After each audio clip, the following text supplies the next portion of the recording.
దేవుని భయం నీలో ఉంటే ఎప్పుడు నీలో పవిత్రత నిలిచి ఉంటుంది.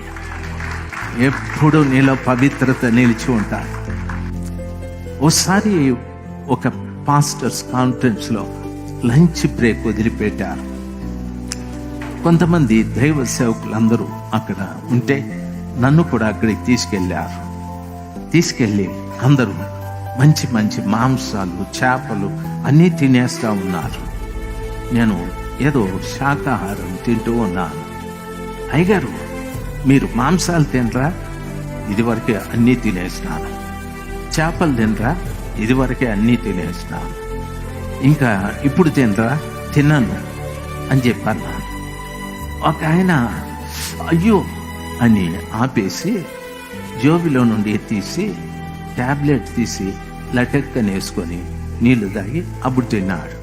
నేను అన్నాను, ట్యాబ్లెట్ ఎందుకు అని. షుగర్ ఉంది అయ్యగారు, తినకపోతే ఏమైంది? పెరుగుతుంది అయ్యగారు, పెరిగితే ఏమైంది? చచ్చిపోతాం కదా అంటే. షుగర్ అంటే అంత భయం. మధ్యలో ఆపేసి లటుక్కుని వేసుకొని అన్నంతో పాటు మింగినాడు దీన్ని కూడాను.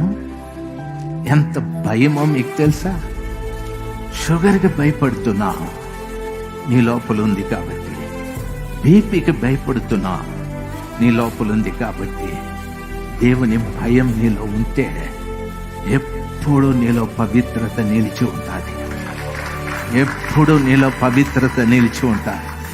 నువ్వు ఎక్కడి నుండి అమెరికాకి వెళ్ళినా, అమెరికా నుండి ఆస్ట్రేలియాకి వెళ్ళినా, ఆస్ట్రేలియా నుండి ఆఫ్రికాకి వెళ్ళినా, ఎక్కడికి వెళ్ళినా నీలో పవిత్రత నిలిచి ఉంటుంది.